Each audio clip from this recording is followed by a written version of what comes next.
Yo, what's up, party people? What's up, the people out there in the land? You got your guy here, the man, the vague ringtone, and today my show is going to consist of the mother of a young man that was murdered 2 years ago.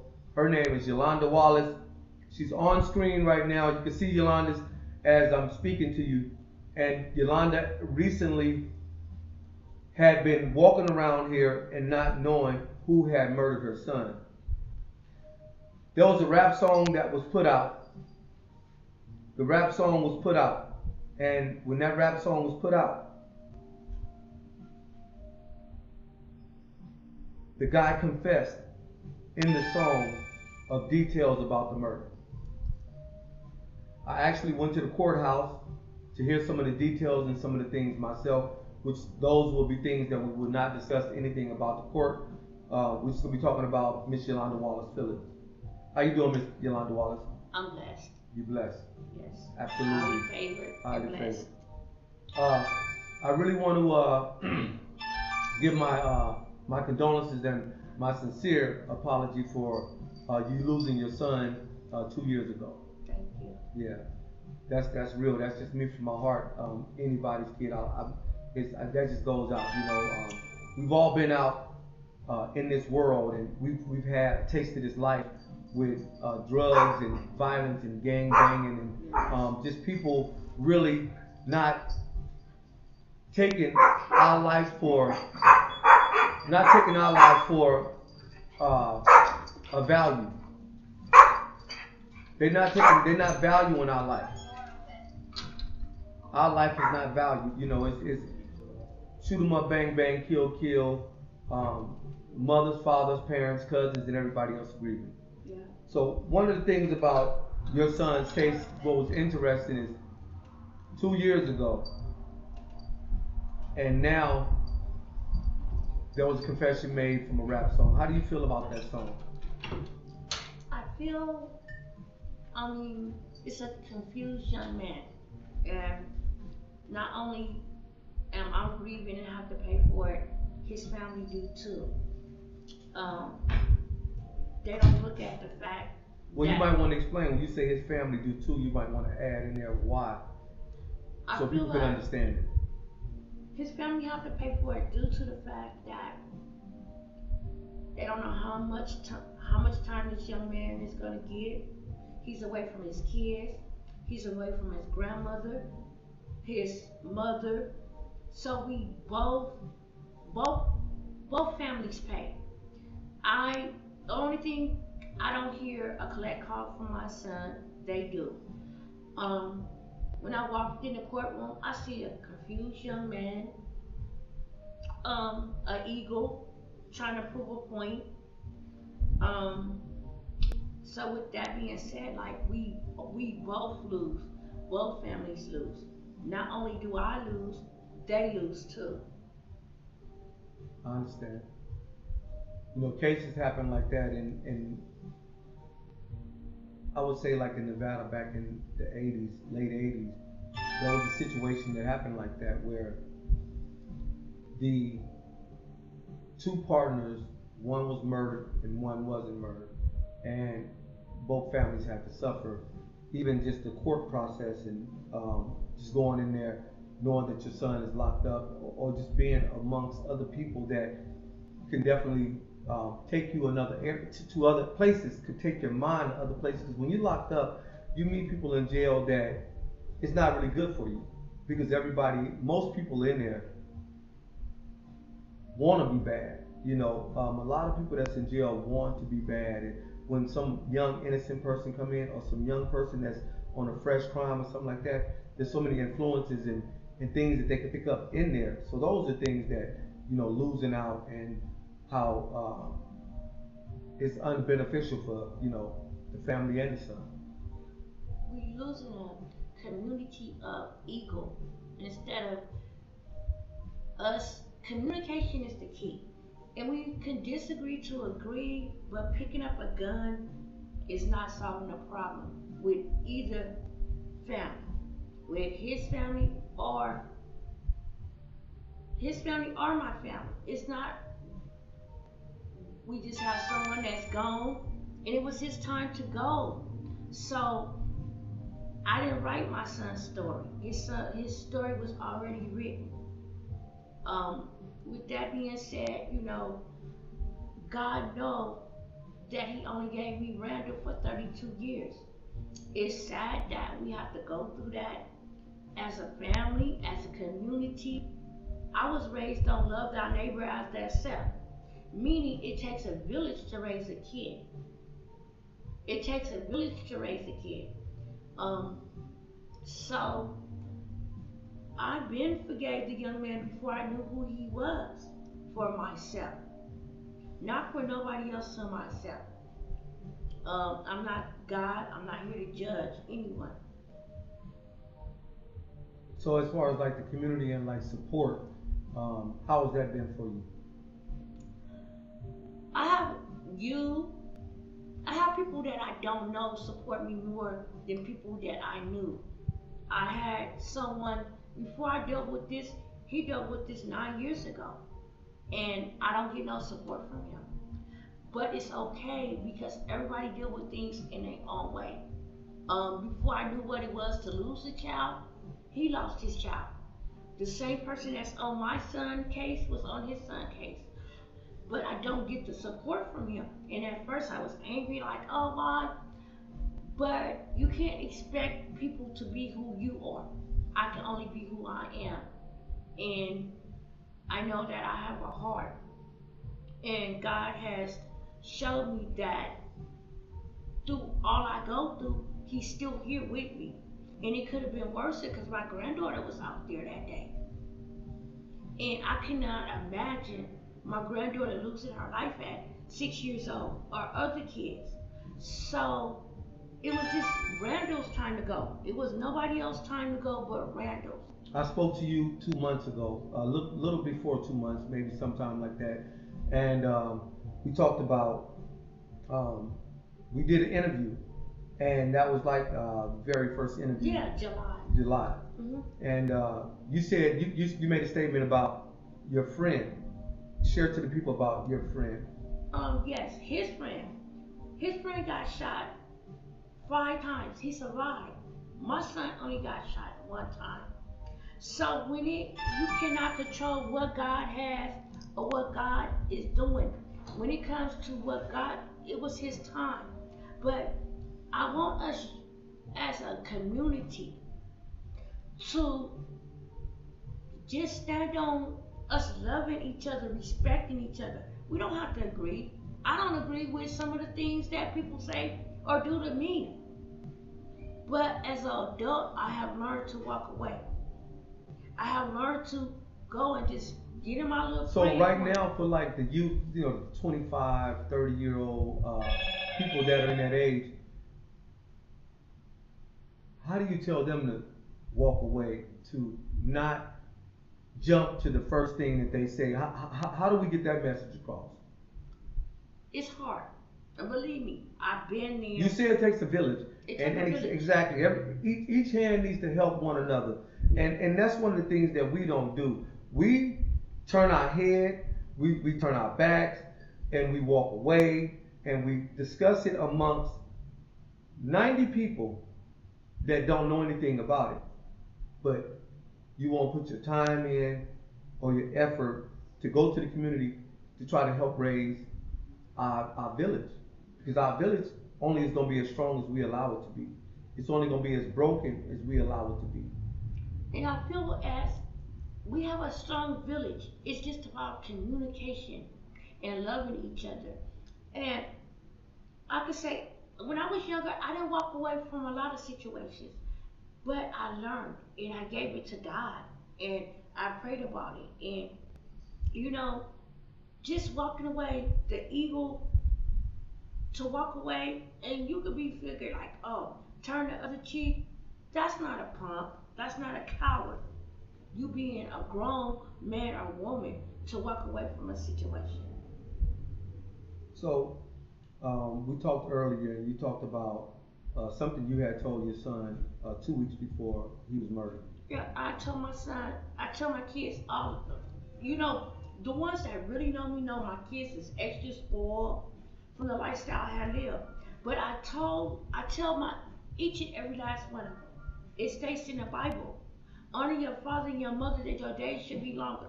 Honor that older person that you see. When you see an older person, pull up your pants, open that door. It gets you a long way in life. So I say this to say we need to go back to our roots, honoring our elders, honoring our family, loving our neighbor as ourselves. Um, that plays a big part in your life. I'm 52 years old.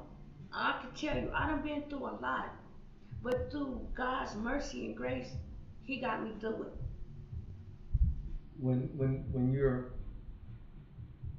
um, in your own space and there's no one else around to talk to, and you think about things that you could have done different or things that you should have done uh, to make like certain steps. We kind of talked earlier about your grandmother doing some things. Can you explain to the audience like about when you were kind of going with that? Yeah, I feel like I could have did different with the young men that came to my house. Um, I always wanted to be like a child haven for them. And I'm not blaming any of them for what happened to my son. It was my son's time to go. I just always was like a mother figure. I always reached out to everybody. It's nobody that could come calling, come to my house and say they was hungry or they needed somewhere to eat or they needed somewhere to lay. I kept blankets and pillows, but I don't regret nothing I did. I'm just hurt because I feel like I was betrayed. And loyalty is big with me. Loyalty and respect is big with me. So like the guys that would come around the house and run with your son and things like that. Have any of those guys like come No, visit? nobody, I didn't ask them to go to court with me, but I did ask for a phone call. Like, how you doing? Do you need anything? Because I was there and I knew their deepest secrets when their mom didn't know it. I stood on them. I like there's no way you could do whatever you wanted to do, but I never judged y'all. And at the same time, I never gave y'all a gun and I never gave y'all drugs to sell. I always wanted y'all to go to school and be better than me and do great things in your life. So the thing that hurt me the most is my son is gone and nobody reached out to ask me and my family how we doing or just a hug. And when I walked outside and see my son on the ground, I knew he was gone. I accepted that. But I never asked nobody to go out and do nothing. No one. To hurt no one else. I wouldn't want a mother or grandmother to feel this pain. It's a bad pain. Yeah, only a mother could. If something like that happens and it hasn't happened to you, there's no way you can be in their shoes and know how they feel. And I understand that. And that's why I give my blessings to mothers like yourself. I actually I hosted an event, mothers that had murdered kids. And it was held at Moments and Memories. And I also want to thank my man Bobby Henderson and his wife for bringing me on after watching that event to come and speak to their kids. So that's some of the things that I do is go out and speak to the families and parents and the communities and hope that they can heal from all of this. I never knew what it was. I had a friend to lose his son. Um, Excuse the dog, y'all. that's okay, yeah. She running around here. This is her place. She feel like she owns everything. So Yeah. don't worry about the dog. Excuse the dog. It's not unprofessional. The dog is in the house. Yeah. I had a friend to lose his child in 2014, and I supported him, but I didn't understand him or the mother's pain until I felt the pain. Um, I don't get the same support from him, and I'm not mad. Um, I just know I can't expect everybody to do or feel the way I feel. And when I say that, meaning I did a lot for him and his child before I even knew what it was to lose a child. And I don't get that same respect, and I'm not mad about it. I'm not You know, upset about it. sometimes when your energy changes for a different move, the Lord ain't gonna allow anybody. That spirit won't allow somebody that you knew for a long time or somebody that you knew for a short time. If the spirits don't connect, when you start changing, he'll disconnect those spirits. And some of those people that you expected to have came around, you might be glad that they haven't came around. And You I'm know, learning that. and Everything with me dealing with this death, I'm learning and I'm growing. The absolutely. old me, I could have reacted in the street way. But because it's a time, God put you in a timing for everything. He knew that this was my season to accept and be humble with this, to deal with this. Because the old me, Oh, 10 you years would have ago, tore things up. You would have been kicking yeah, up dust, the huh? city would have been blue. What you say? Channel 11, 11 o'clock news. Yes, You I would have been on CNN. right. But because God put me, when I walked out and seen my baby on the ground, I just covered him up and said, God, this is in your hands. You knew what you was doing. The old me would have had a reaction. Everybody would have called my phone. So many people, what you on did, I would have had it did. But because God knew when to Disconnect. Disconnect disconnect, you away yes, from the negative from the energy, streets, from the from the streets, negative. and now like you want peace. You want um, I the want peace. village to be raised and amenable to where we all can be fighting for each other. Yeah, I want We peace all for want the to. young man that's locked up. I have a saying that I say all the time, and I say black people strongly learn one thing from white people. They learn how to kill other black people strongly. True that. And in the beginning of times, and we could go so deep with this, and anybody want to challenge me, all you have to do is do your research or your history. In the beginning of times, the fighting and the killing and all of the slavery, the kidnapping, and everything that was done by Caucasian people to African American people. When we got free, we decided to choose to want to be like those people, and it spread. And it's sad that we had to endure that as parents or even as kids to be involved in that, just to be part of that lifestyle because we didn't get a chance to learn our own culture or our own heritage of what we really were. And it did nothing but cause confusion for us as black people. Even in they say, well, I'm not black, I'm indigenous, because they say black, that means nothing. You know, just knowing your history and knowing how people um, take things and put it. As a mother, I know, God's gonna help you carry, this weight and get you to where you need to be at. You have seemed to me, I've met you 3 times. I seen you out at the barbecue. We didn't know each other, but I seen you. And then you came to the studio with a friend of mine, and that's when we did the first interview. And just watching you and seeing you, you have shown nothing but great spirits.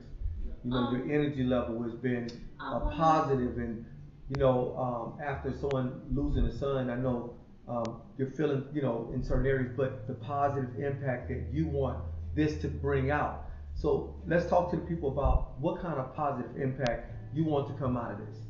I just want y'all to, young men, young women, put the guns down. What about picking up some boxing gloves? What about communication? What about, we don't have to, we can disagree to agree. The young man, I'm not here to judge you, to say if you did it or if you didn't do it. God has you. I pray you have a son, and I know you used to take this him to football. I will want you. He's missing a father. It's not always about just me and my family. It's about us as a community. Us about loving each other. Giving back to the community. I have always gave back to the community. I have always loved. I just want whoever listens that know toxic to tell him. Get on your knees and pray. I'm not here to judge you. You know I'm not here to be mad. I'm here to tell you, you 25 years old and you got a time, you have a time to change your life. Whether if you sit in prison or whether if you get help, change it for your kids. Be the fathers that they need. We need more black men out here in the community, taking the kids to football practice, doing things within the community. Put the guns down. The hardest gangster is somebody that can walk away. Is somebody to hurt somebody. Um, I sit in that courtroom and I look you in your eyes, and I just know that you hurt, you confused. I'm not here to judge you. I don't have a heaven or hell to put nobody in. Amen. So with that being said, I done made mistakes. God forgive everything but if you self-murder yourself. So with that being said, everybody look at it like, how can you do that? Because if it was meant for my son to be here, he would be here. So there's, I guess, the niece was impacted from the, yes. I don't know how traumatized she is or what happened. Yeah, how do you deal with that? Or how does her mom deal with that? We deal with it as a family. Like yesterday, it could have been all the people dead, but I just wanted to be family. Because a family that prays together stays together. And me and my daughter, we go through situations, but we are family. And I love my kids unconditionally. My granddaughter is going to be okay. Because not what I said, I know God and I believe in Him. And I know that God have me through all of this. Through all of this. I stand strong on what God. My son named my cleaning business when he was in prison. And it's called Walking in Faith. And I walk in faith every day that I get up. Money don't make you rich. It's your spirit that makes you rich. So as your granddaughter, to keep her mind in a direction to where it doesn't shatter her, is there any activity that you have to put her in, like let's say maybe piano lessons or something like that? I do Bible study with my grandkids, and she likes to model, so she's a fashionable person like me. So we always like dressing her up. Like yesterday, her big thing was her uncle was a dresser. My son Randall was a dresser. So she got up and she got dressed. And I just when at night, even with his son, he has a son that was only a month old. And I want something different from him for him. So me taking my kids back to my grandkids back to Alabama, them walking through a country field, them picking up a watermelon, them picking up a plum, that means a lot to me because that's how Randall grew up. It wasn't always about LA or Vegas with him. He was a country baby before he was a city baby. Okay. Yeah, so what part of the country? Alabama, Clinton, Alabama. Bama. Bama. You know, I got folks down in like Louisiana area, Tallulah, and country is a lot different from the cities. And growing up in the cities compared to the countries, is not so much activity in the cities. There's so much to get into activity, and there's a lot that you can fall into without knowing it in a matter of seconds. You know, even when I was a kid, we played football and We would go out with the kids and that, and split second somebody with us is fighting somebody, and next thing you know, we part of this incident that just happened. So in life things changes, and I know a lot of people say, well, we want people to stop fighting each other, stop banging, stop killing. We really want that to happen. How do we do that? We do it as a village. We do it as a team. We do it as a family. We do it where we hold each other hands. We do it where we communicate and we talk to our youth and we help our youth develop. And also we give them projects so that in those times that they want to be able to get themselves together, this project could take them to the next level. We And could also, build projects for we our let youth. our youth know that we made mistakes. We not And wasn't we're not perfect. We've Yeah, made so we mistakes. let them know that we made mistakes, and we just, as we made mistakes, it's a process. It's a process. It's a process. Like, we're not here to It's, judge it's, them. it's choices and learning. It's choices. And the choices, what you learning, which choice you gonna pick? Because you're gonna learn a lot of stuff. You're gonna learn the left side, you're gonna learn the right side. And we all gonna fall down. But And, the and thing nobody's is, perfect, but nobody's the mistakes that people can make in a split second could cost for them. peer pressure, for showing off, or just not knowing. And not knowing is ignorance. And you're gonna leave people in situations where people are gonna be hurt, where people are gonna be angry.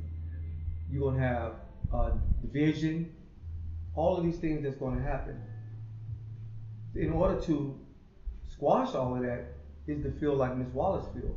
Miss Wallace is feeling like she wants it all to stop. She don't want any retaliation. She don't even want anything bad to happen to the guy that's accused of what's going on. She just wants the Lord to handle his situation, because it's like me and myself and anybody else.